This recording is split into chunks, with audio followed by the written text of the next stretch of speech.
This is One on One.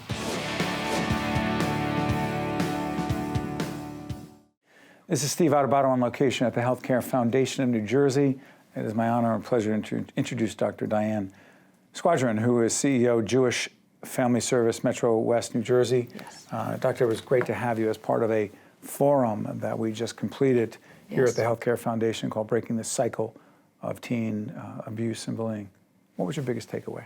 Is that this is such a complex issue and such a multi-layered issue. We talked about schools, we talked about families. Social media. We talked about social media, we talked about social emotional learning. And I don't think there's any one area that you can pinpoint. I think you have to look at so many different facets of what plays into bullying and what organizations and structures need to play some role in resolving this issue and solving it. Say someone says, wait a minute, we have an anti-bullying law in the state of New Jersey. Right. And other states do too. We're seeing in multiple states, but Absolutely. focus on New Jersey Right. primarily. We've got a law, you say? Right. So one of the things We're good.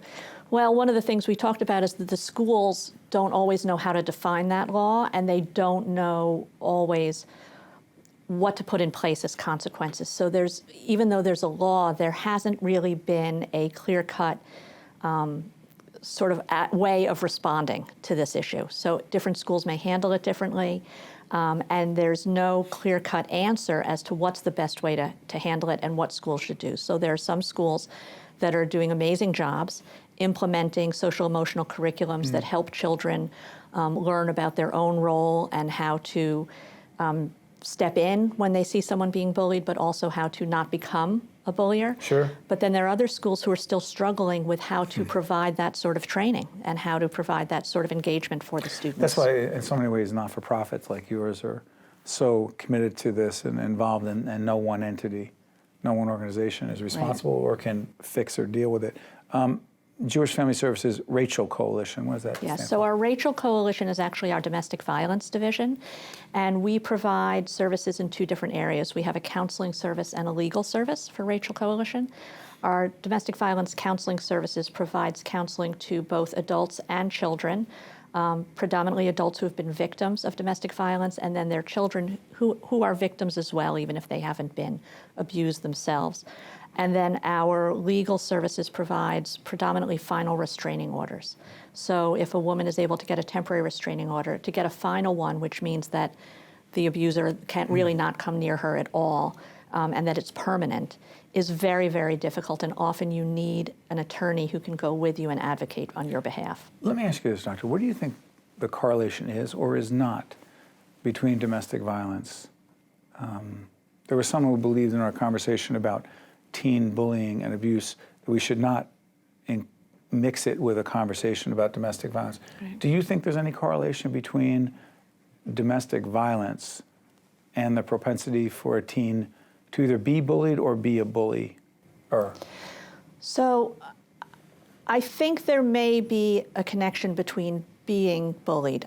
Being bullied. And coming from? Coming from a home where there's domestic violence. Because I think if you come from a home where there's domestic violence, you never feel safe. And you may be communicating that unwittingly in other situations where someone who is being a bully could take advantage of that. I also think, and we talked about this a little bit in the forum, it's a way of being that child has learned.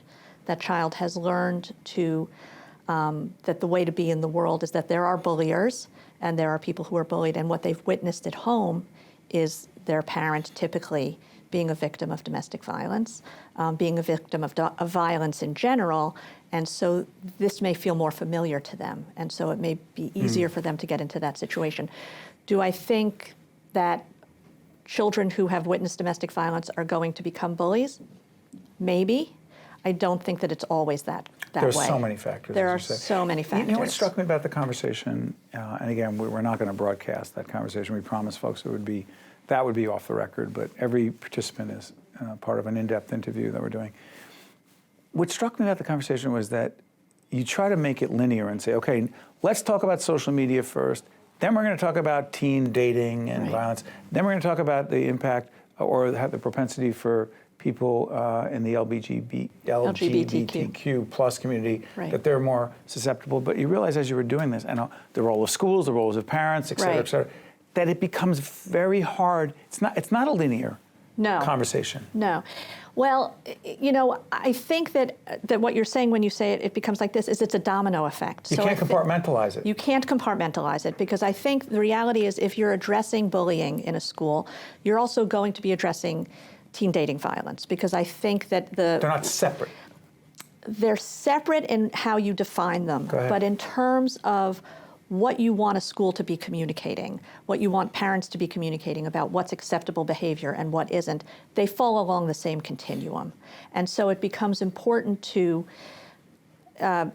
infuse each school and each family and each community with a sense of responsibility for taking care of each other. And that includes not allowing bullies to take over, or not allowing bullies to bully children, right, which causes all sorts of problems. And having real consequences. And having real consequences, right. And it also includes then making teen dating violence unacceptable, right. That zero tolerance. There should be zero tolerance for teen dating violence. You know, I know people watching, many people will say, well, you know, we need some advice.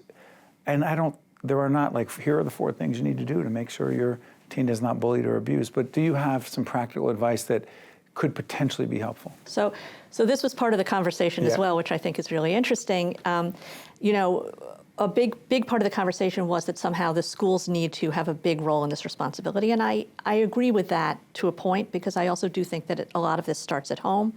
And some families may not have the quote-unquote home structure. Some families may not have the home structure to support this. But go ahead, I'm sorry. So then the goal, in those families though, the goal would be to help that child find some sort of a mentor or some sort of a role model who can provide that structure, who can teach that child that there is another way to be in the world. Because otherwise what they're seeing is just what's happening in their home. But I think the more we as parents can communicate, and families, that this is unacceptable, right? And it's, again, the communication can't be, I don't think, you're bad if you behave that way. Because I think that sends a message to, particularly when the children are young, it sends a message to the bully of, I've done something wrong, and that leads to an insecurity and a sense of not knowing what I should be doing, and then sometimes that can lead to more bullying because they want to feel more secure. But I think the overall message is, we don't behave that way. We simply don't behave that way. And it's a sort of global message. I used to say to my kids, we don't do that. It's a sort of a royal we. It's a culture, right? In this culture, we do not behave this way. Right. And to me, I think that's the most important message. Important words. Thank you, Doctor. Thank you. One-on-One with Steve Adubato has been a production of the Caucus Educational Corporation, celebrating over 30 years of broadcast excellence. Funding for this edition of One-on-One with Steve Adubato has been provided by the Turrell Fund, supporting Right from the Start NJ, the Healthcare Foundation of New Jersey, the Robert Wood Johnson Foundation, the Northward Center, RWJ Barnabas Health, TD Bank, and by Adler Aphasia Center. Promotional support provided by New Jersey Monthly and by the New Jersey Business and Industry Association. Transportation provided by Airbrook Limousine, serving the metropolitan New York, New Jersey area.